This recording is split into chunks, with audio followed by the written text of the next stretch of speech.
नमस्ते दोस्तों, मैं हूं सम्राट चौधरी और आप देख रहे हैं मेरे चैनल इंडी वर्ल्ड एंटरटेनमेंट को। तो जब से इजराइल ने बढ़ चढ़ के इस प्रोजेक्ट को कंप्लीट करने की ठान ली है, जिसका नाम है IMEC कॉरिडोर प्रोजेक्ट, यानी कि India Middle east economic corridor. By the way, interesting बात यह है कि हालांकि इजराइल इसका फाउंडेशनल मेंबर रहा है, लेकिन यहाँ पर इजराइल के नाम का कोई मेंशन नहीं है। शायद इजराइल को इंडिया पर इतना ट्रस्ट है कि एक ही आई से इंडिया और इजराइल दोनों डिनोट होता है, या फिर कोई और रीजन होगा। आपको अगर पता है तो जरूर लिखिएगा कि यहाँ पे फुल फॉर्म में इजराइल का नाम क्यों नहीं है। बट एनीवेज, जब से ये प्रोजेक्ट अनाउंस हुआ है और जब ये प्रोजेक्ट सच में एग्जीक्यूट होता हुआ दिख रहा है, तो टर्की की तो रातों की नींद उड़ गई।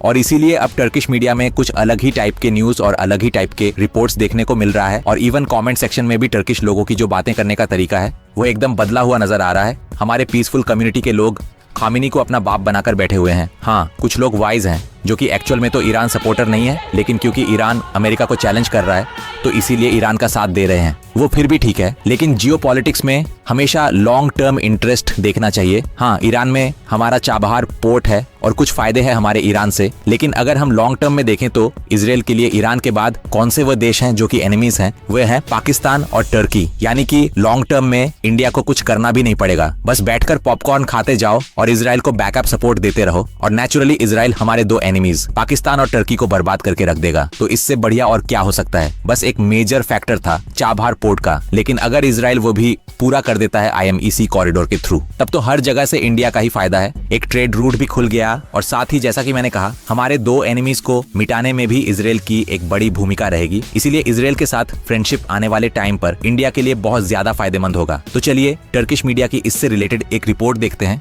उसके बाद काफी सारे कमेंट्स भी पढ़ेंगे। Let's start.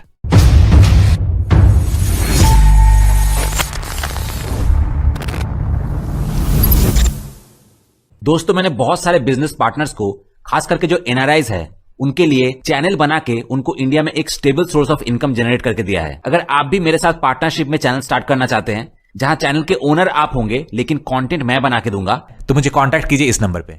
ये वीडियो कुछ दिन पहले ही YouTube पे अपलोड हुआ था। Doğu Akdeniz'den Hint Okyanusu'na uzanan Eastern Mediterranean Sea से लेकर इंडियन ओशन तक एक विशाल क्षेत्र में एक नया जियोपॉलिटिकल इक्वेशन बन रहा है। ऊर्जा मार्गों, बंदरगाहों, रेल नेटवर्क और सैन्य सहयोग के माध्यम से आकार ले रही ये तस्वीर वास्तव में एक ही परियोजना के जरिए स्पष्ट हुई है: India Middle East Europe Economic Corridor. इस परियोजना के सिग्नेटरीज में America, European Union, Bharat, Saudi Arab, UAE, France, Germany और इटली शामिल है। इसका उद्देश्य भारत को मिडिल ईस्ट के जरिए यूरोप से जोड़ने वाला एक नया ट्रेड नेटवर्क बनाना है।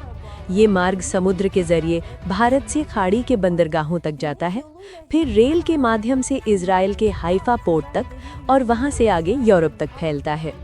अमेरिका और यूरोपियन यूनियन इस परियोजना का मजबूत समर्थन कर रहे हैं, लेकिन ये केवल एक लॉजिस्टिक मार्ग नहीं है। जियोपॉलिटिकल पर्सपेक्टिव से देखें तो ये चीन की बेल्ट एंड रोड पहल का विकल्प तैयार करने, यूरोप की एनर्जी इक्वेशन से रूस की भूमिका कम करने और स्वेज कनाल पर निर्भरता घटाने की कोशिश है। çıkarma ve Süveyş kanalına bağımlılığı azaltma girişimi. तो ये इतना महत्वपूर्ण क्यों है? क्योंकि ये मार्ग एक ऐसा विकल्प प्रस्तुत करता है जो तुर्की को बाईपास कर सकता है। अंकारा कई वर्षों से मिडिल कॉरिडोर की बात करते हुए एशिया और यूरोप के बीच मेन ट्रांजिट हब बनने का लक्ष्य रखता आया है, लेकिन IMEC एक ऐसा रास्ता प्रस्तावित करता है जो अनातोलिया की ट्रांजिट क्षमता को दरकिनार करता है। ये सिर्फ आर्थिक मामला नहीं है, ये भू राजनीतिक महत्व का सवाल है। अब इसके दूसरे पहलू पर आते हैं। IMEC का आर्थिक पक्ष समय के साथ पॉलिटिकल और मिलिट्री एस्पेक्ट्स भी हासिल कर चुका है। ईस्टर्न मेडिटेरेनियन सी में लंबे समय से ग्रीस, सदर्न साइप्रस और इजराइल के बीच एक त्रिपक्षीय तंत्र मौजूद है जो एनर्जी, सिक्योरिटी और डिफेंस के मुद्दों पर काम करता है। हाल के समय में एथेंस ने इस ढांचे में भारत को शामिल करने की कोशिश की है और नई दिल्ली को इसमें शामिल होने का निमंत्रण दिया है। यहीं से India eastern Mediterranean cooperation framework के व्यापक विचार की शुरुआत हुई। इस तरह एथेंस भारत की यूरोप तक पहुंच के लिए एक प्रवेश द्वार की भूमिका निभाना चाहता है। भारत इसमें क्यों दिलचस्पी ले रहा है? पहला कारण है पाकिस्तान।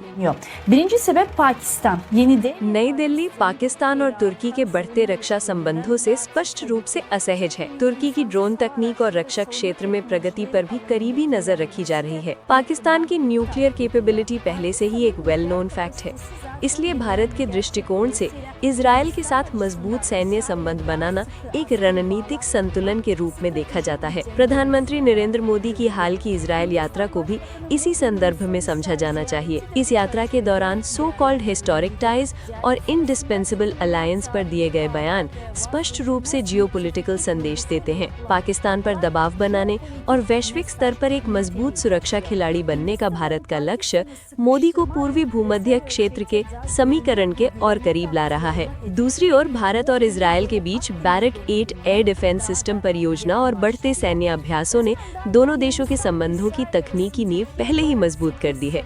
इजराइल के दृष्टिकोण से देखें तो तस्वीर और भी स्पष्ट हो जाती है। yerin teknik zeminini çoktan oluşturmuş durumda. İsrail açısından bakarsak tablo daha da net. Benjamin Netanyahu ने खुलकर कहा कि सुन्नी और शिया धड़ों के खिलाफ रीजनल अलायंसेस बनाए जाएंगे। यहाँ इसी बात का संकेत दिया जा रहा है। ईरान के खिलाफ पहले से ही एक मोर्चा मौजूद है, लेकिन अब टेल अवीव तुर्की के बढ़ते प्रभाव पर भी करीबी नजर रख रहा है। पूर्व प्रधानमंत्री नफ्ताली बेनेट का नया ईरान तुर्की है वाला बयान इजरायली राजनीति की सोच को दर्शाता है। इस बिंदु पर तुर्की का पाकिस्तान और सऊदी अरब के साथ बढ़ता रक्षा सहयोग कुछ हलकों में इस्लामिक नाटो के रूप में देखा जा रहा है। कोई आधिकारिक संगठन नहीं है, लेकिन एक संभावित सुरक्षा ढांचे की चर्चा जरूर हो रही है। तुर्की का सैन्य अनुभव, पाकिस्तान की परमाणु प्रतिरोधक क्षमता और सऊदी अरब की आर्थिक ताकत, ये संयोजन खासकर ईस्टर्न मेडिटेरेनियन सी और रेड सी क्षेत्र में ध्यान आकर्षित कर रहा है। ग्रीस भी स्थिति को अपने नजरिए से जोखिम भरा मानता है। एजियन सागर और ईस्टर्न मेडिटेरेनियन में तुर्की के साथ अपने तनाव को संतुलित करने के लिए वो व्यापक इंटरनेशनल सपोर्ट चाहता है। इसी वजह से भारत को शामिल करने वाला एक सुरक्षा ढांचा एथेंस के लिए महत्वपूर्ण है। अब बात करते हैं साइप्रस मुद्दे की। Ağı Atina için değerli. Gelelim Kıbrıs meselesine. Israel और ग्रीक साइप्रस प्रशासन के बीच नजदीकी 2010 में हस्ताक्षरित एक्सक्लूसिव इकोनॉमिक जोन EEZ समझौते के साथ तेज हुई। ईस्टर्न मेडिटेरेनियन सी में गैस फील्ड, खासकर लेवायथन गैस फील्ड ने एनर्जी इक्वेशन में एक नया आयाम जोड़ दिया। ईस्ट मेड पाइपलाइन इनिशिएटिव पहल भी एक ऐसे प्लान के रूप में सामने आई जो तुर्की और Turkish Republic of Northern Cyprus को बाहर रखती है। इजराइल और ग्रीक सिप्रेट एडमिनिस्ट्रेशन के बीच रक्षा सहयोग हाल के वर्षों में बढ़ा है। जॉइंट एक्सरसाइजेज, इंटेलिजेंस शेयरिंग और डिफेंस सिस्टम्स शेयर करना और रक्षा प्रणालियां। अंकारा इन घटनाओं पर करीबी नजर रख रहा है, क्योंकि पूर्वी भूमध्य सागर में समुद्री अधिकार क्षेत्र और नॉर्दर्न साइप्रस की स्थिति तुर्की के लिए बेहद महत्वपूर्ण मुद्दे हैं। इजराइल ग्रीक सिप्रेट एडमिनिस्ट्रेशन के साथ अपने संबंधों को गहरा करते हुए ईस्टर्न मेडिटेरेनियन में तुर्की की रणनीतिक गतिविधियों को सीमित करना चाहता है। अब असली सवाल यह है कि अंकारा इस स्थिति का जवाब कैसे दे रहा है। पहला, वो अपने रक्षा उद्योग को बिना रुके तेजी से आगे बढ़ा रहा है। veriyor. Birincisi savunma sanayisinde hız. तुर्की को F-35 प्रोग्राम से बाहर किया जाना उसके लिए एक बड़ा मोड़ साबित हुआ। इसके बाद स्वदेशी फाइटर जेट परियोजना, TAI कान फाइटर जेट, ड्रोन सिस्टम और नौसैनिक प्लेटफॉर्म जैसे क्षेत्रों में तेजी आई। अब तुर्की के लिए बाहरी निर्भरता को कम करना एक प्रमुख प्राथमिकता बन गया है। दूसरा, उसने अपने बहुपक्षीय कूटनीतिक प्रयासों को बढ़ाया है। सऊदी अरब और मिस्र के साथ संबंध सामान्य करने की प्रक्रिया आगे बढ़ रही है, जबकि कतर के साथ रणनीतिक साझेदारी जारी है। खाड़ी क्षेत्र में अलग थलग न पड़ने की उसकी नीति खास तौर पर ध्यान देने योग्य है। तीसरा, अफ्रीका और लाल सागर क्षेत्र पर फोकस है। सोमालीलैंड को लेकर इजराइल के कथित कदम के जवाब में राष्ट्रपति रजब तैयब एर्दोआन ने क्षेत्र का दौरा किया। सोमालिया में तुर्की का सैन्य अड्डा और सुरक्षा समझौते ये दिखाते हैं कि वो अफ्रीका के हॉर्न क्षेत्र में दीर्घकालिक मौजूदगी चाहता है। इसी संदर्भ में इथियोपिया के साथ संबंध भी आगे बढ़ रहे हैं। ये क्षेत्र हिंद महासागर, लाल सागर और स्वेज मार्ग के लिहाज से बेहद महत्वपूर्ण है। अंकारा परिवहन कॉरिडोर के मामले में भी नए विकल्प विकसित करने की कोशिश कर रहा है। Ulaştırma koridorları konusunda alternatif üretmeye çalışıyor. Iraq के जरिए प्रस्तावित डेवलपमेंट रोड प्रोजेक्ट और मिडिल कॉरिडोर पहल का उद्देश्य तुर्की को यूरोप एशिया व्यापार के केंद्र में बनाए रखना है। यानी तुर्की किसी विरोधी ब्लॉक बनाने के बजाय बहुआयामी तरीके से आगे बढ़ने की कोशिश कर रहा है, विकल्प विकसित कर रहा है, अपनी रक्षा क्षमता बढ़ा रहा है और अपने संपर्क दायरे को व्यापक बनाए रख रहा है। क्या India Middle East Europe Economic corridor वास्तव में लागू होगा? क्या प्रस्तावित भारत पूर्वी भूमध्य सहयोग ढांचा संस्थावित रूप ले पाएगा? क्या इजराइल का तुर्की के प्रति कड़ा रुख स्थायी रहेगा? इन सभी सवालों के जवाब आने वाले समय में स्पष्ट होंगे, लेकिन इतना कहना संभव है कि पूर्वी भूमध्य सागर से लेकर खाड़ी क्षेत्र तक एक बड़ा पुनर्संतुलन चल रहा है। आर्थिक परियोजनाएं अब भू राजनीतिक प्रतिस्पर्धा और सुरक्षा मुद्दों के साथ गहराई से जुड़ती जा रही हैं और हर देश अपने प्रभाव क्षेत्र को बढ़ाने की कोशिश कर रहा है।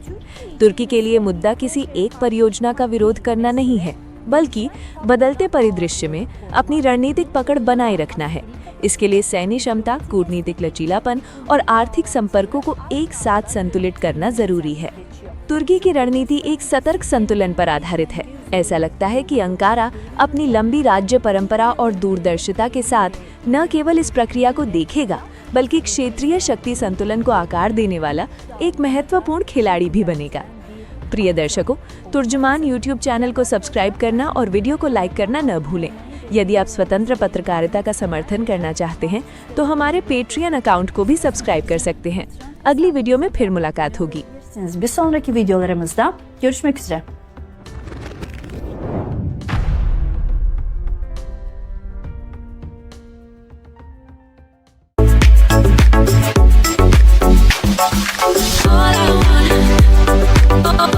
कमेंट में मिस्टर यल्किन चावदर ने लिखा है कि हमें भारत, इराक और तुर्की को मनाना चाहिए कि वो तुर्की के डेवलपमेंट पाथवे प्रोजेक्ट में साथ काम करें। इसके रिप्लाई में लिखा है कि लोल, इजराइल को छोड़कर भारत, इराक और तुर्की के प्रोजेक्ट को ज्वाइन करेगा।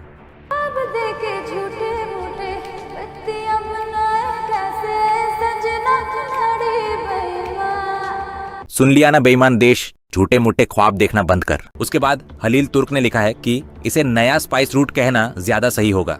उसके बाद अली उल तुर्क ने लिखा है, ये कोई हैरानी की बात नहीं है, हमने खराब विदेश नीति के कारण बेवजह दुश्मन बना लिए हैं, इसी वजह से ये गठबंधन बना है। अब आया ना लाइन पे। उसके बाद डाउनटाउन ने लिखा है, मैं कमेंट्स में बेवकूफ लोगों से कह रहा हूँ कि वह महिला सही है। भारत में मजदूरी बहुत सस्ती है, पुरुष लगभग मुफ्त में काम करते हैं, आबादी बहुत ज्यादा है, कामगार भी बहुत है, इसीलिए मजदूरी सस्ती है और वहाँ बिकने वाले सामान भी सस्ते होते हैं, जिसका सीधा असर हम पर पड़ता है। नेक्स्ट शेर दारसेविन ने लिखा है कि भारत को भविष्य में एक सुपर पावर बनने वाला देश माना जा रहा है और भारत के साथ तुर्की के संबंध काफी खराब हैं और बिगड़ते जा रहे हैं, क्योंकि वह भारत पाकिस्तान के विवाद और प्रतिस्पर्धा में पाकिस्तान का जरूरत से ज्यादा और खुलकर समर्थन करता है। उसके बाद CNR_25 ने लिखा है कि दुर्भाग्य से तुर्की पूरी तरह कमजोर स्थिति में आ गया है। भारत ने सबसे बड़ा फायदा अपने हाथ में ले लिया है। सस्ती मजदूरी वाले देश बहुत फायदे में रहते हैं, यहाँ तक कि तुर्की की कंपनियां भी देश छोड़कर जा रही हैं। बुरे दिन तो खत्म हो गए, लेकिन इससे भी बुरे दिन आने वाले हैं। यही होता है जब आप कुछ उत्पादन नहीं करते और सिर्फ टैक्स पर जीते हैं, और यही होता है जब तुम भारत जैसे दुश्मन बना लेते हो। तुमने बदवा दी थी मुझे, है ना? लग गई, मना किया था। देखो नमूना बना। मुझे बताओ, मैं ऐसा क्या करूँ कि सब ठीक हो जाए? ये बता मुझे। तुम कहो तो मर जाओ। उसके बाद मैक्सिजेनस ने लिखा है, इस पर चर्चा करना भी बेवकूफी है। जब वे भारत में सामान लोड करके सीधे इटली के किसी बंदरगाह तक भेज सकते हैं और वहीं उतार सकते हैं, तो फिर 50 स्टेज से गुजारकर ग्रीस क्यों भेजेंगे? ये बस एक ऐसा प्रोजेक्ट है जिसे कहने में अच्छा लगता है कि मैंने ऑर्डर दिया और 6 महीने में आया। इसका असलियत से कोई लेना देना नहीं है। नेक्स्ट उमित बोजकुस ने लिखा है कि भारत ऐसा क्या प्रोड्यूस करता है जिससे वह ऐसे रूट बना सके।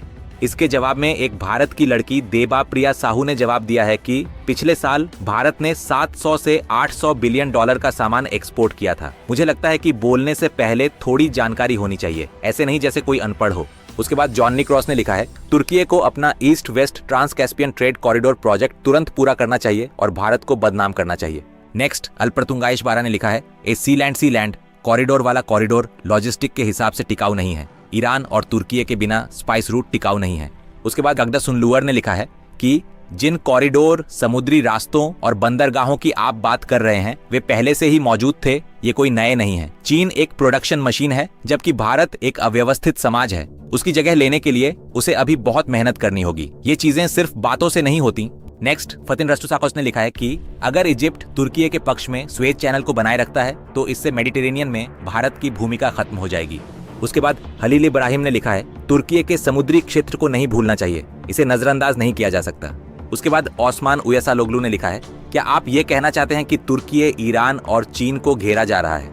अंत में डायलेक्टिक एलम ने लिखा है कि IMEC प्रोजेक्ट अगर बन जाए तो ये तुर्की के लिए खतरनाक है, खासकर middle east economic corridor project के लिए। हमारी सरकार को इस पर कुछ करना चाहिए। अल्लाह हमारी मदद करे। लेकिन तू कर भी क्या सकता है यार? हाँ, मैं कर क्या सकता हूँ? मैंने है ना फैसला किया है। करेक्ट फैसला किया। तू कुछ नहीं कर सकता। मैं कुछ नहीं कर सकता। मैं कुछ नहीं कर सकता। मैं बताता हूँ मैं क्या कर सकता हूँ। मैं ना क्या कर सकता हूँ? खत्म। Bye bye, tata, goodbye, गया।